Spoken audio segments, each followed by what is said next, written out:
Well, Confucius once said, signs and symbols rule the world, not words or laws, and there's a reason for that. Because a symbol, like everything else, is just an information field carrying the information that it represents. Going to give you a number of examples as we go along here about this. And so, a symbol, we see it as a symbol, yeah, but that's the hologram, that's in the hologram. It's actually a vibrating information field, which enters the eyes. But it enters the eyes without fanfare. I can be looking at a symbol, I might not even know I'm looking at a symbol. I might be subconsciously looking at a symbol because it's just in my eye line and I'm not aware of it. But I'm taking in on a subconscious level that information field. But I don't know I am. Whereas, when you're getting communication to the ear, it's still a vibrating information field, what we call sound. But if it's within the audio range of the ear, you know you're receiving it, unless it's below threshold, subliminal.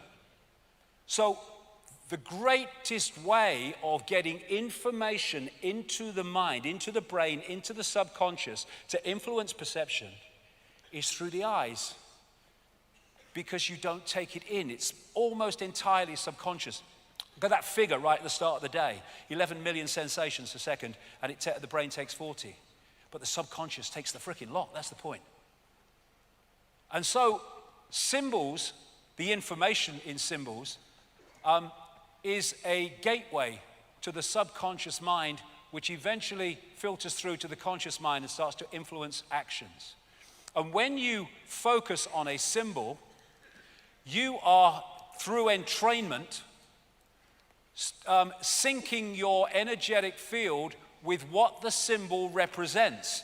Doesn't matter if you have a misguided idea of what you think it represents. What it actually represents dictates the frequency, and therefore, when you sync with it, there will be an energetic connection through the symbol to that which it represents, because the frequencies are the same.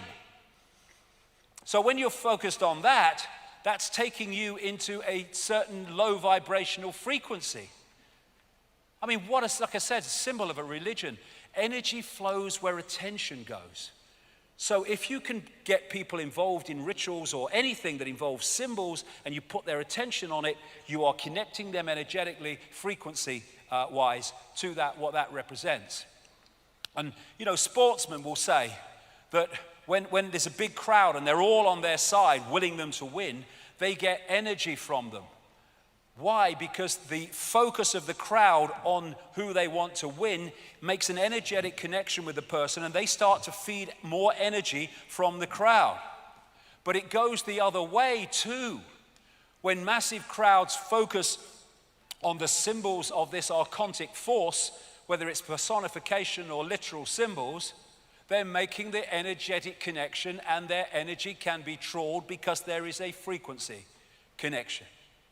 And when you have these massive, massive rituals with unbelievable numbers of people, they're trawling energy.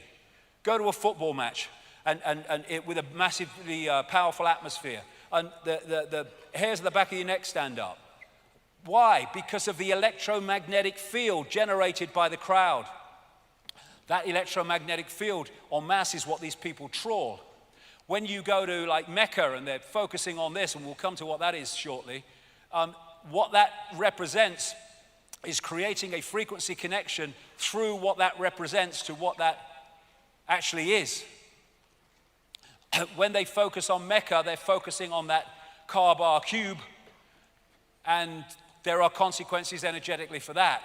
When you have a satanic stage show and the crowd, the kids are focused on it, what it's doing is locking them into that frequency.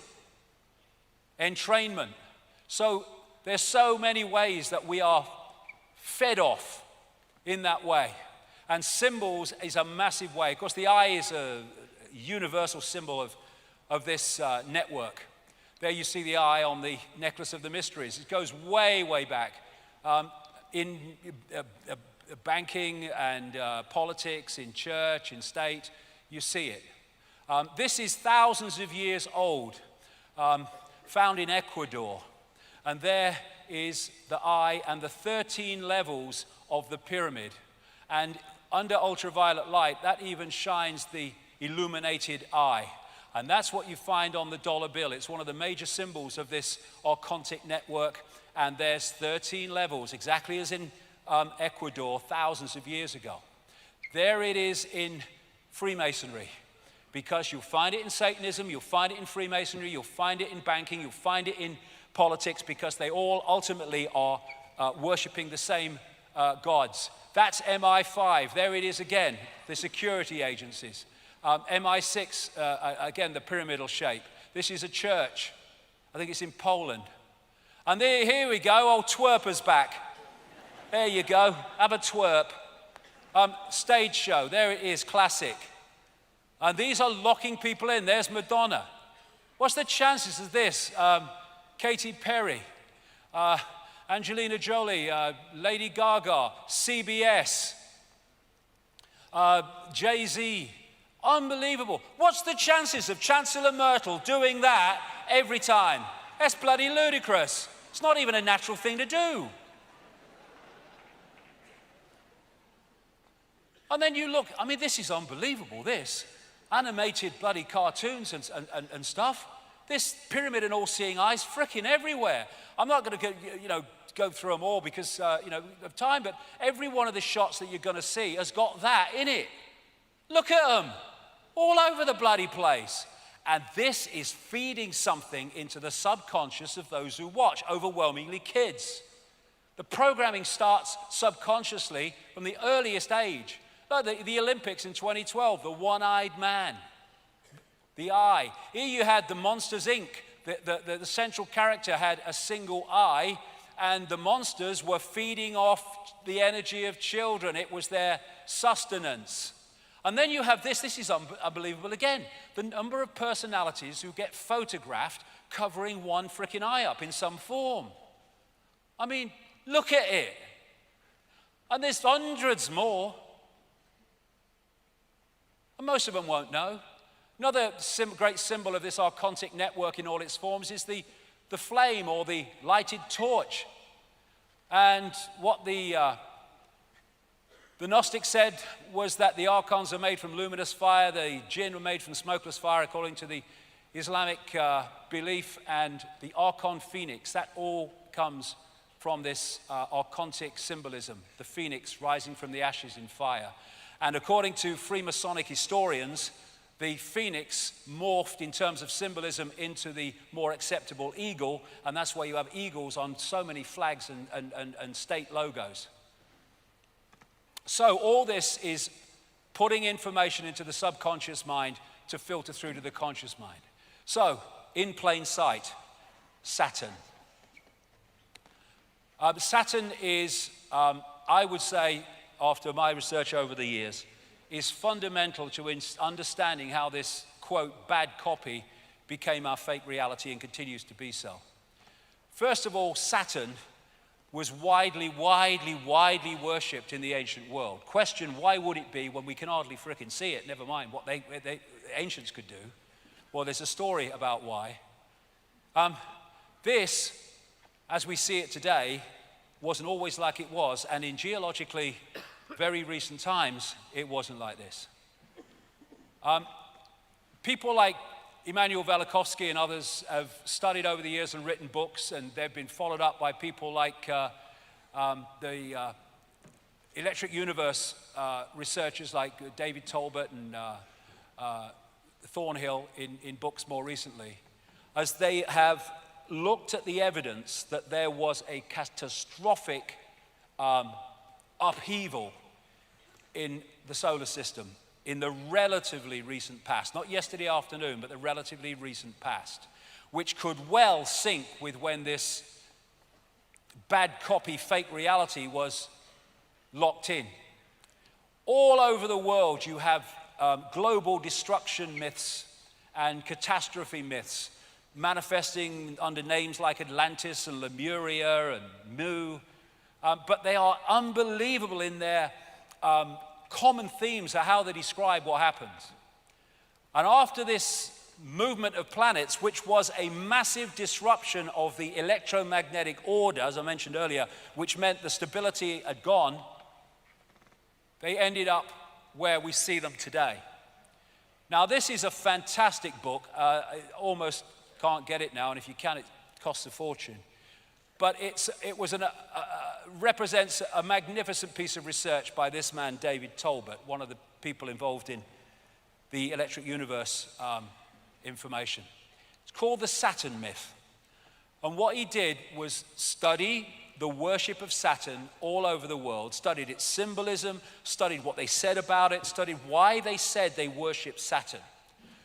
And what came out was this, that Saturn, once upon a time, was anywhere but where it is now, and at the time it had no rings. Come to that as we go along. Actually, it was the dominant planet, I would say star, sun, in the Earth sky. And the way they describe it, it went around in an orbit in sync with Mars and Venus as it moved around. And that was the dominant light, the dominant sun, if you like, from Earth in the Golden Age. And I say that Saturn is a dwarf star, which is not a great, amazing thing because there's so many dwarf stars out there, they say now, it's unbelievable. And what they said in the early astronomical traditions is that Saturn was the primeval sun. That's how they described it. And Plato referred to Saturn as Helios, the sun god. Not our sun that we see today, the Saturn sun, referred to as Helios. Now, we take Helios to mean our sun, because it's the sun god. I say that's a mistake. Actually, they were talking about Saturn. And Diodorus of Sicily, an ancient historian, reported that the Chaldeans, in the same area as Sumer, Babylon, now Iraq, called Saturn by the name Helios, and said that this was because Saturn was, quote, the most conspicuous of the planets, which fits exactly with Tolbert's research across and I tell you, it's across the global cultures. The creator of modern Christianity worshipped Sol Invictus, the unconquered sun. Sol, it turns out, was another name that was used for Saturn and not the sun we think we see today. So when you start to let it kind of filter through, that at least most of the ancient sun gods were referring to the Saturn sun, not the sun we see today. That would make Heliopolis, famous city of the sun in ancient Egypt, as the city of Saturn, with the obelisks, the pillars outside the temple in Heliopolis. And that relates so closely to Solomon's temple, the mythical Solomon's temple. Every syllable of Solomon means the sun. Question now is which sun? And again, you've got the two pillars outside, just as with the one in Heliopolis. Then you come to Freemasonry, and its temples have the twin pillars worshipping the sun, the Saturn sun. Come to that as we go along. So when you go in this symbol, absolutely obsessed network, you come to the twin towers, the twin pillars. A coincidence? No chance. And what are the chances of this if that is the Saturn sun, Helios, Heliopolis? This obelisk in St. Peter's Square is an original obelisk put there from Heliopolis, I would say the city of the Saturn sun. And I've been saying for years and years and years and years that the Roman church is worshipping Saturn. The Bennu bird of Heliopolis was symbolized as Atum Ra. Both symbolized Saturn. And the Bennu bird became the phoenix, which became the eagle, as Freemasonic historians talk about. They worship Saturn as the old sun, the dark lord, and the lord of the rings. Later, Satanism is Saturnism. And it's also symbolized as a eye. Now, what Talbot concluded from reading all these accounts of what happened to Saturn was this, that during these catastrophes, this is a quote from his book, the subject of the global creation legend, the global catastrophe legend, is a spectacular cosmic event actually witnessed by the ancients. Massive quantities of cosmic debris exploded from Saturn, clouding the heavens and eventually congealing into a vast band around the planet. Now, the band is described, like he said, as around the planet. However, what is described is the reflection onto that band of the sun we have today, made it seem from Earth as if there was only part of it, like a beard. And as the day moved on and the sun's angle moved, it's described as appearing that this band went around Saturn, as I'll explain. Now, this is one of Saturn's moons, and I only put this up here because it shows this light behind it. Now, the source of this light is not the same as I'm talking about, but it just gives a feel today, looking at that angle of that Saturn moon, of what it must have looked like in the way they described from Earth. This band, this luminous band. And what they said is, as the sun moved round its angle in relation to Saturn, it appeared from Earth that this was moving around around Saturn. But that became the main symbol because that appears to be what it looked like for most of the Earth day at that time. And so you see symbols relating to that all over the ancient world, which Talbot came up with. Let's just go further forward here, I'll come to something else. There's loads of them with the band and the disk Saturn. Loads of them like this, with symbolizes the horns with the planet, the sun in the middle of it. And Lord of the Rings was a name given to Saturn. And here you see in the movie, you see the same symbol and the eye of Sauron, the reptilian eye, as the source of power. They're using it now in Apple products as well. Here you have the man who started a satanic secret society in Germany called the Brotherhood of Saturn. And these are Saturn symbols, and there you see the round circle with the dot in the middle and the horns. Now, that round circle with a dot in the middle is said today still to have been an ancient symbol of the sun. Well, there's nothing when you look at our sun to use a symbol like that to symbolize it. But you look at that symbol in relation to what Talbot's saying, and it's very obvious what it was symbolizing. You had an unbelievably Saturn-esque stage show done at the Super Bowl in 2012 by Madonna with the luminous fiery eye again.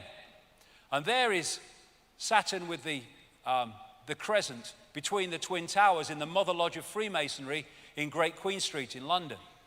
You look at the symbol of Islam, and it can be interpreted as the star and the crescent that was used in the ancient world.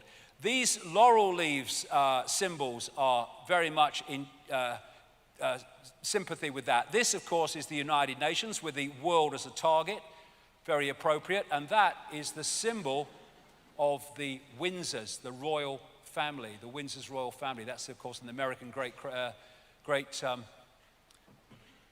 what do you call it? There's the flying disc, again, a Saturn symbol. You see that on many cars and in many areas of the corporate world. And of course, in that Saturn-esque presentation, you had exactly that used in the Madonna stage show. Now this is why Satanists worship the goat. In one form, the goat god Pan. This is Manly P. Hall, Secret Teachings of All Ages, who is one of the major Freemasonic historians over the years. He said Pan was a composite creature. The upper part with the exception of his horns being human and the lower part in the form of a goat. The god himself is a symbol of Saturn because this planet is enthroned in Capricorn, whose emblem is a goat. And that is where that comes from, Baphomet, one of the most famous of satanic worshipping symbols. And you see them on this ring is Baphomet on Beyonce. She's dressed, Lady Gaga, as Baphomet. And there is Baroness Philippine de Rothschild with Baphomet massively round her neck. I am staggered, I don't believe it. The owl is Saturn, the owl of Bohemian Grove. Apis or Apis, the Egyptian Saturn god, the bull god, the god of Saturn. And that's where you get the golden calf and all that stuff. And again, you've got the money system symbolized as the bull as well. Now, I said earlier that numbers are just digital expressions of frequency waveform information fields. This is called the magic square of Saturn, and it's also the magic square of Freemasonry, of course.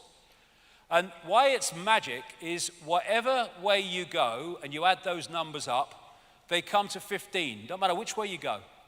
Now, in numerology, you add the numbers until you get a single number.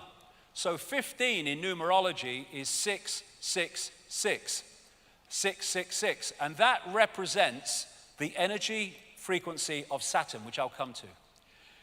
Now, this is the sigil of Saturn, and they get it by drawing between the squares of the magic square from 1 to 2, 2 to 3, 3 to 4. And that's how they get that. Now, if you turn that up on its side, you get that, which is what that is. The most obvious symbol of Freemasonry, because they're worshipping Saturn, which is an expression of this archontic fake reality.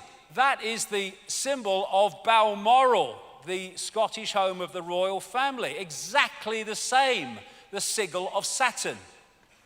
This is an ancient symbol of Saturn, the six-pointed star, the Star of David. It's not, they just hijacked that. It's a symbol of Saturn going way, way back.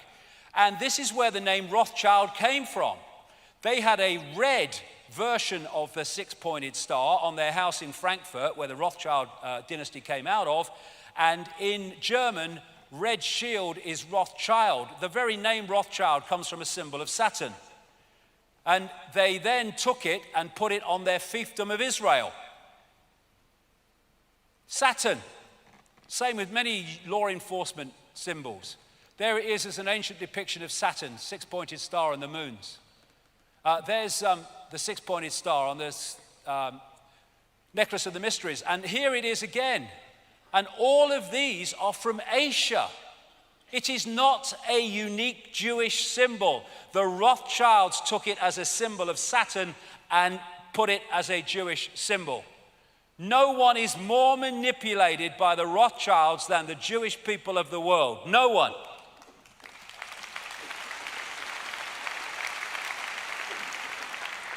And here you have it in Christianity, the six-pointed star, an old ex-pope. And there it is between the pillars in the Mother Lodge of Freemasonry in Great Queen Street in London. It's all Saturn. They're all pissing in the same pot, all of them. Now, another ancient symbol of Saturn is the black cube, which you see all over the place. And this is interesting. We're going to get in now into how this matrix actually works. This is a permanent hexagon storm in the North Pole of Saturn. It's 2 Earths wide, and it's going all the time, and it rotates exactly in sync with Saturn's radio emissions. And in geometry, the hexagon is also the six-pointed star, and is also the cube. They are different expressions of the same energetic state. And so when you look at this is just a crop circle, but that's coincidental. You look at that crop circle, and it's a hexagon, a flat hexagon. Look at it again, but see it three-dimensionally, even though it's exactly the same picture, and it becomes a cube. They are different expressions of the same energetic state. So a hexagon is also a cube, is also a six-pointed star in geometry. And therefore, this cube, the Kaaba at Mecca, is a symbol of Saturn, and that's what they're worshipping, though they don't realize it, though the inner circle will. The black cube that Jewish people put on their third eye as part of their ritual is Saturn. And when they worship at Mecca, they even make them sit in concentric bloody circles. They'll have them going round next. And so when they are doing their circling of that symbol of Saturn, that which is that frequency can feed off it. This is the symbol of Saturn in terms of astrology. And this is the symbol of the Soviet Union, which was created by the Rothschilds. The symbol of Saturn, the hammer and the sickle. Sickle become relevant shortly. In fact, now. This is the ancient Greek god of Saturn called Kronos, the bearded man, holding the scythe. And Kronos is Father Time with the scythe and the beard. Chronos, chronology, time. It's where it comes from. It's going somewhere. Saturn is the god of space and time, so it is said. Crown comes from Kronos, the god of Saturn in ancient Greece. The Grim Reaper is Saturn with the scythe, the death cult, exactly. Then you've got El and the Elohim. El is the Jewish god or the Hebrew god of Saturn. I would say El and the Elohim in the biblical realm is Demiurge and the archons. And you have archangels, Michael, Gabriel. The El goes all over the place. We have elections where the pawns are elected to serve the elite. We have Israel. And that is the symbol of El, the black cube. It's Saturn. The black sun, the dark lord, the demiurge, Saturn, Kronos, Satan, they're all different ways of saying the same thing. Then you have the bearded man. The god is always kind of symbolized with a beard. Where does that come from? Well, it comes from Kronos, the bearded man who is the god of Saturn. You see beards in religions all over the flipping place. And the beard comes from this symbolism of Saturn with the luminous crescent. And so we come to probably the most famous bearded man, the Saturn pattern. Well, hello from Rome. This guy comes from Rome and the worship of Saturn. This is Fritz Springmeier, a very accomplished researcher into all this. Saturn is an important key to understanding the long heritage this conspiracy has back to antiquity. The city of Rome was originally known as Saturnia, or the city of Saturn. The Roman Catholic Church retains much of the Saturn worship, hence Heliopolis obelisk, in its ritual. Saturn also relates to Lucifer. In various occult dictionaries, Saturn is associated with evil. And Saturnalia, the 5th century Roman writer Theodosius said that Saturnalia, which was in Rome running up to our Christmas, was to mark the time when Saturn suddenly disappeared, which fits with that catastrophe story that Talbot talks about. So Saturnalia, that is the ruins of the temple of Saturn in Rome today, is actually Christmas. They decorated trees, they gave presents to each other, they used holly, same thing. And Santa is an anagram of Satan, Saturnalia, it's Kronos, the Saturn god. Now the bearded man is often used for Saturn. This is William Blake, who was a very deep thinker and knew a lot of inside information. And he painted this picture in 1794 called Ancient of Days. Ancient of Days is one of the phrases used in the Bible to describe God. And he depicts him as the architect.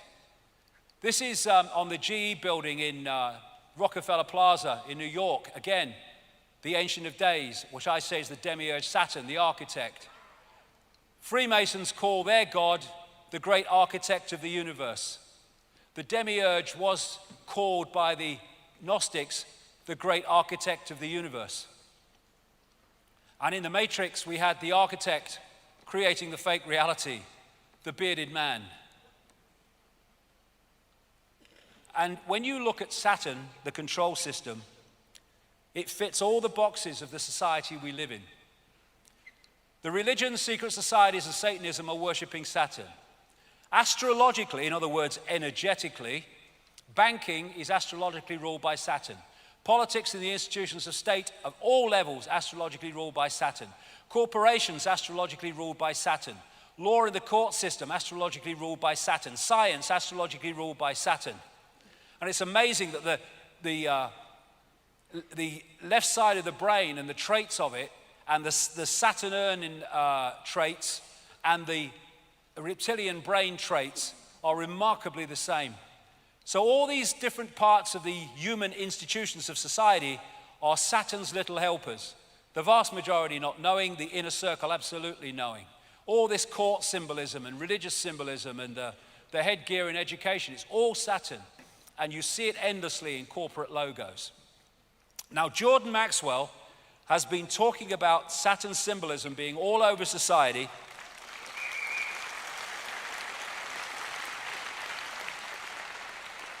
for decades and decades and decades and decades.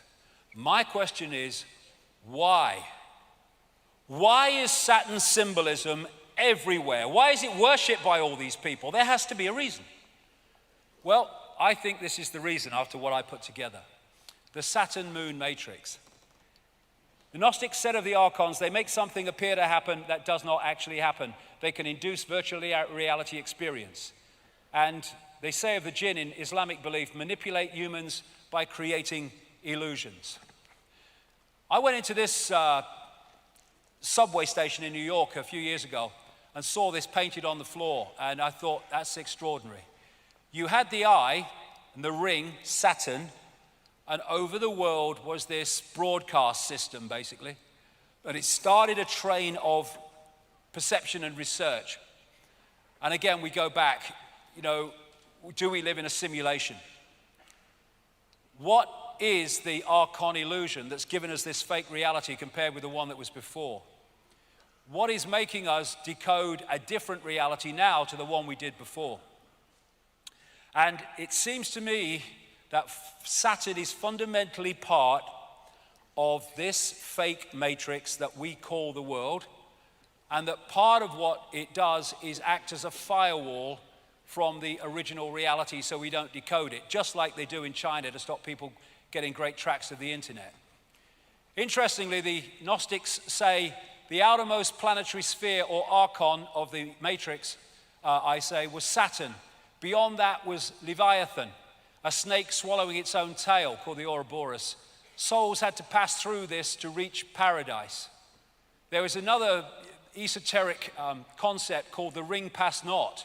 And this is a point where while you remain in the illusion of duality, you can't progress beyond it, called the Ouroboros, the snake swallowing its tail. And there on that Saturn symbol, you see the Ouroboros in the Mother Lodge of Freemasonry, exactly what the Gnostics described. And within that reality is what we call time, the great controlling mechanism, Chronos, and Saturn, the god of time and space. Now, coming from Saturn is a particular frequency, and it's the frequency that's making that storm at the North Pole. And this is Saturn, which is recorded by NASA.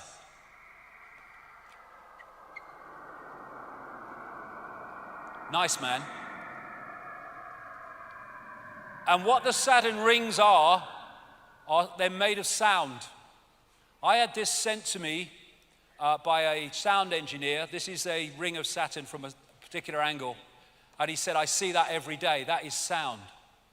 And there's a thing called cymatics, which is creating patterns purely by sound, where they put kind of particles on a metal plate, and then they play sound across, and the sound, which is an information source, makes the patterns move into a certain sequence. And as the sound changes, the pattern, the sequence, the symbol changes. And it seems the higher the frequency, the more complex the patterns. So sound is a vehicle for delivering information that creates form. And this is a cymatic symbol, the six-pointed star, created purely by a particular sound. And that's what that is, and that's why it rotates exactly with the radio frequencies of Saturn. This is a standing sound wave, and it's an eye storm at the south pole of Saturn, which is permanently going round, and will do so while the sound coming from Saturn is that sound and that frequency. There's a standing wave, looks like an eye, done in a studio. This is the standing wave of rings done in a studio, just like Saturn. It's all sound. Now, these symbols here, I got off the internet, and what it is, they're playing through really fast. You can't see what the symbols are, but when you freeze frame them, what they are, they're reacting to sound. And when you freeze frame them, suddenly you see the symbols that are appearing very fast, but you can't see with the naked eye. There's a six-pointed star in one of them. There's a hexagon.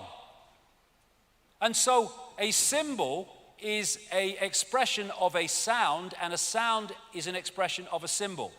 So all these symbols and this magic square numerologically of the magic square of Saturn are all representations of the frequency of Saturn, and when they interact with our subconscious, they're locking us into the frequency of Saturn from all over the place. A sound wave creates a symbol, and a symbol generates a sound wave, although we won't be able to hear it in our range. So when you see these artistic patterns in churches and stuff, we see them as patterns, but they're actually a representation of sound frequency. So on an inaudible level, they're giving it off.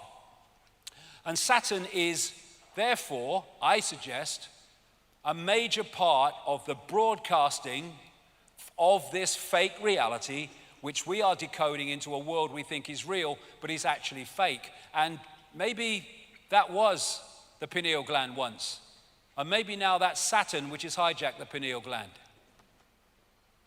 So Saturn was ringless, according to the ancients, before this great catastrophe. So where did the bloody rings come from? This man, Norman Berggren, has a long, long history, he's in his 90s now, of working in high-tech space and missiles and NASA and all the rest of it. And he wrote a book some years ago called The Ringmakers of Saturn, because when he studied pictures of the rings, he realized they were changing, and not only changing, they were being made as you looked at the pictures. This Voyager spacecraft went closest to Saturn in 1980, and then there's the Cassini craft, which arrived in 2004, and I think he's still in the area. And when he compared pictures from both of them, and then compared pictures in relation to the other, he realized that the story of Saturn was very different to the one he thought and he'd been told. He said this in his book: several years ago, a number of folks in the astronomy and physics world began to theorizing that these rings had to be much younger than the universe, perhaps only about 100 million years old. But one pair of pictures shows a change in 5 minutes. An impression is conveyed that the latest reported measurements purport to be the true ones, when in reality all might be quite nearly correct at the time of observation, but general reluctance to accept variable ring system geometry occurs because of the apparent failure to identify a physical mechanism suitable for producing recurrent change. In other words, because they can't explain why it's changing, they'll just deny it's bloody changing. And on the pictures, and NASA has these pictures, he saw these, what he calls electromagnetic vehicles. And these are thousands of miles long, some of them. And if anyone thinks that's fantastic, that's the Earth in relation to Saturn. We're not talking about the same relationship to size. And there's loads of them on these pictures. These electromagnetic vehicles, he calls them, all over the place. Here's one pictured next to the rings by the Hubble telescope. Here's a few NASA pictures showing one of them apparently moving. You put the pictures together. Why have we never heard of these except through Norman Berggren? And then he found pictures where these electromagnetic vehicles went into the rings, and all this stuff was coming out of them that were making the rings as he was looking through the pictures. They're not natural. They say the water ice and stuff is in the rings. I reckon you'll probably find that there's a certain crystal in the rings that is generating the frequency. And this is from just a couple of weeks ago. The mysteries of Saturn's expanding F ring. Saturn's most distant ring is twice as bright and 3 times as wide as it was during the Voyager flybys in 1980 and 81. The great mystery of Saturn's rings, how they formed, why are they like that, we don't know. Well, maybe we do. There's this massive ring that was found in 2009, about 3.7 million miles out from Saturn, but around Saturn. Get 1 billion Earths in it. And I'm suggesting that actually that broadcast comes across to us. The Saturn matrix is a band of frequency which we are tuned to, and we think it's real. It's a virtual reality as described by the Gnostics. Now, I'm going to move on quickly because we want to run out of time, but the moon, as I've said before, is fundamentally involved in this. I read this book, Who Built the Moon? The evidence for the fact the moon is not a natural body is fantastic. And interestingly, what the book found was the relationship in terms of mathematics and all the rest of it of the Earth, the moon, and the sun is completely different to anything else in the solar system. And what the Gnostics said was the archons created the rest of the solar system but did not create this. The maths involved in the Earth, Moon, Sun system is nothing less than staggering. They've been put together with the accuracy of the proverbial Swiss watchmaker, the book said. That's why the moon is about the same size as the sun, almost exactly at the time of an eclipse. And the moon is perfectly placed, said this BBC documentary, to sustain life, but that's pure luck, a cosmic coincidence. I don't think it is. We never see the other side of the moon. We only see one side of it. And they say in the book, the moon is bigger than it should be, apparently older than it should be, and much lighter than in mass than it should be. It occupies an unlikely orbit and is so extraordinary that all existing explanations for its presence are fraught with difficulties, and none of them could be considered remotely watertight. They've got no idea. They first of all had the whack theory, something like a Mars-type planet whacked into the Earth and bits became the moon. That didn't work out. They had the double whack theory where it came back and had another go, and so they go on. And these scientists saying here, the best explanation for the moon is observational error. The moon doesn't exist because it shouldn't if it's natural. It seems easier to explain the non-existence of the moon than its existence. And they've smacked the moon a number of times with massive explosions and impacts. And what's come from that is the evidence says the moon is actually hollow. This is NASA scientist, again, Gordon MacDonald. It would seem that the moon is more like a hollow than a homogeneous sphere. This man from MIT said the lunar orbiter experiments had vastly improved knowledge of the moon's gravitational field and indicated a frightening possibility that the moon might be hollow. The moon is inside out, said this scientist. And as Carl Sagan said, a natural satellite cannot be a hollow object. These scientists from the Soviet Academy of Sciences, I talked about this at length in my books, wrote a major article in 1970 suggesting very strongly, with considerable evidence, that the moon was actually a construct. And people like Ken Johnson, who've worked for NASA on photographs from the moon, he's come out and said actually there are non-natural phenomena all over the moon, including bases, things you can't explain that are not natural. And there are towers which have been smudged out, some of them not very badly. What the heck is that on the moon? Here's a close-up of it. I mean, what's that? That's not natural. So where did it come from? Who put it there? This is called blue gem, or the blue circle, which it kind of shines electric blue. Was seen as a light from the 1700s by astronomers. Now we can see what it is. 29 miles in diameter. What the bloody hell is it? No one can say.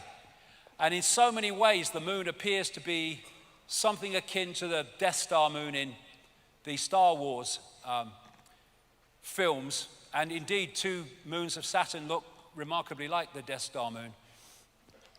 And it, as I put it together over the years, is like an amplifier of the Saturn broadcasts, which are then fired at the Earth with far greater power and thus influence on our reality. And if you put that there, it kind of gives an indication of what I'm saying. Now, talked about that Charney project and what came out from it.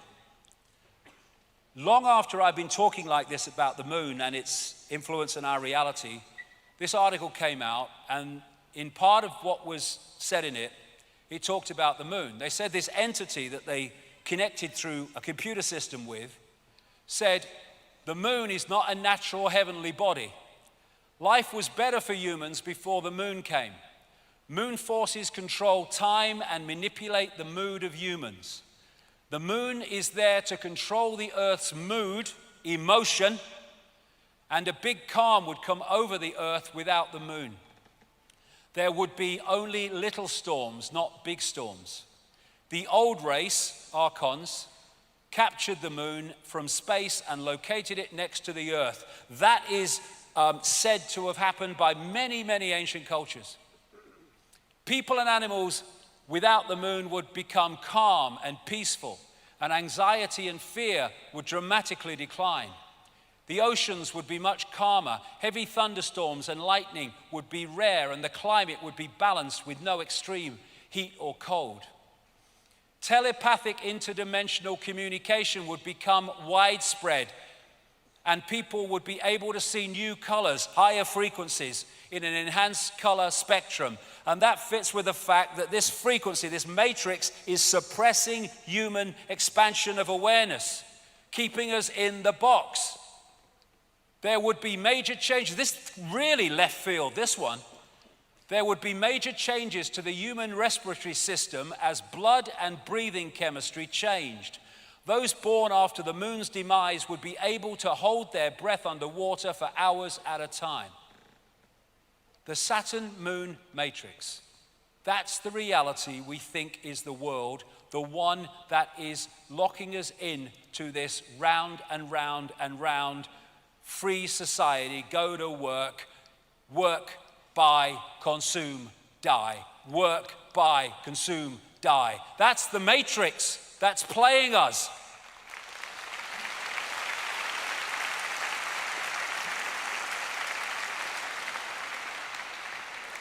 Control the energy scene, you control human perception.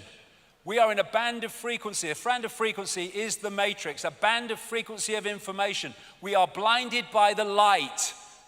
We look at light and we think light is like luminous. But that's just the decoded expression of an energetic frequency field that we call light.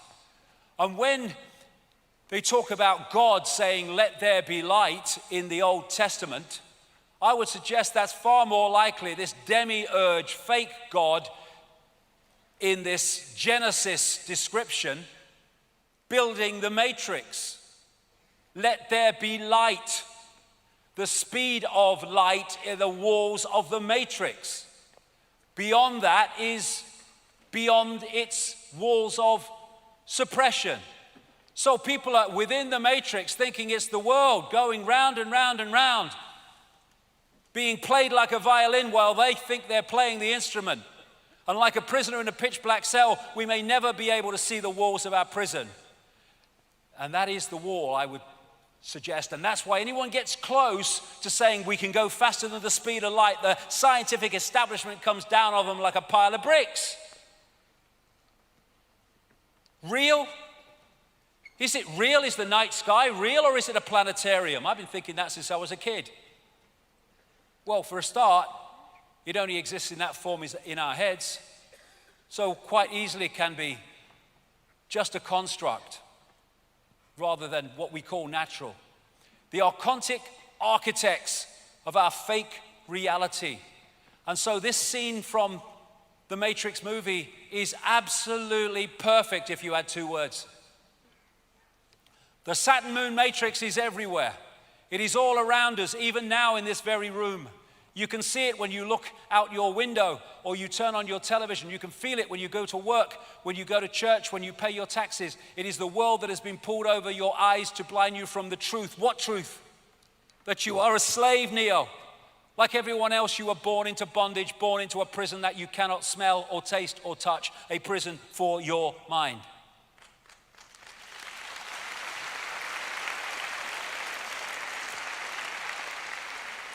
Human world, no, it's the Archon world, and they're trying to make it more and more the Archon world, which is why the world is changing in its image. And I came across these books of Carlos Castaneda long after I was into all this stuff. And I fell off my bloody chair nearly when I read some of it. They're based on the words of a Central American shaman called Don Juan Matus. And this is what he said.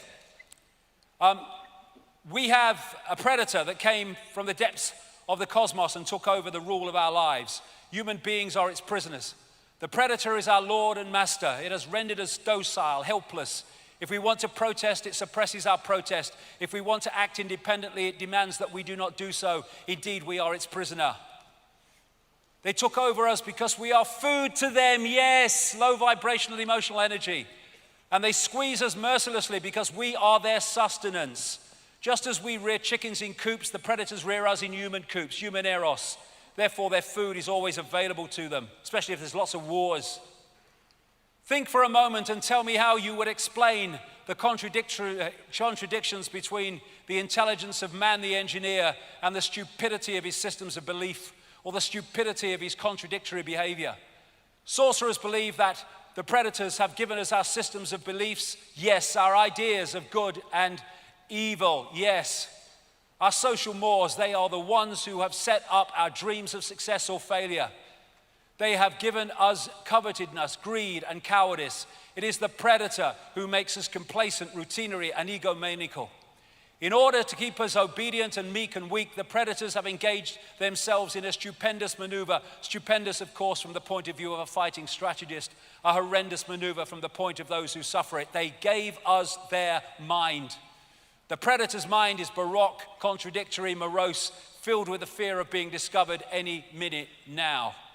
They gave us their mind because they gave us their frequency, and we are decoding their frequency and thus becoming part of their hive mind. The hive mind, the Archons, the Reptilians, and the Borg in Star Trek, classic representation of the Archons. All of these different groups are said to operate with a hive mind, a hive mentality. And we've been connected to it. The Borgs, they were like transhumanist type figures, exactly really in the cyborg way that the Archons are described. And the Borg used to fly around in black, dark cubes. Why do humans blindly follow rules? Because they blindly follow the matrix. Don Matter said, I know that even now, even though you have never suffered hunger, you have food anxiety, which is none other than the anxiety of the predator who fears that any moment now its maneuver is going to be uncovered and food is going to be denied. Though through the mind, which is after all their mind, the predators inject into the lives of human beings whatever is convenient for them, and they ensure in this manner a degree of security to act as a buffer against their fear.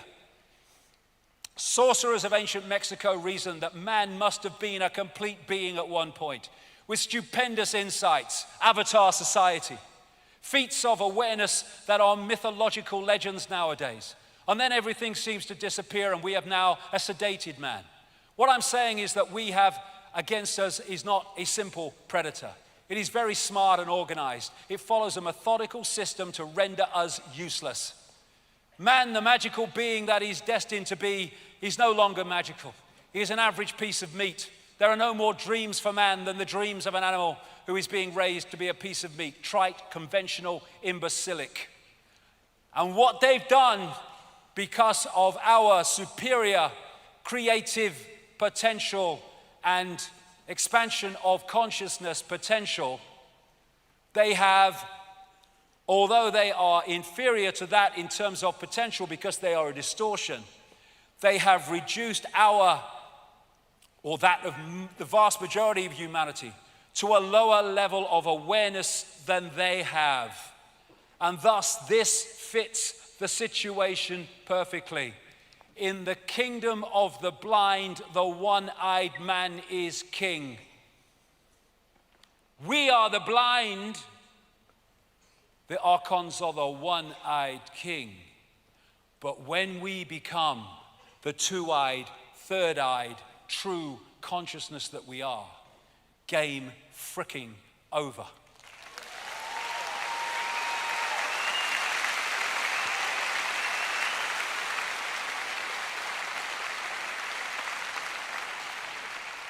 Psychopaths have hijacked the world, and it's time to take it back. I have no power is what the Matrix keeps telling us, and what the agents of the Matrix keep telling us. You have to look to authority. We have the power. Awakened, we have the power, and humanity is awakening.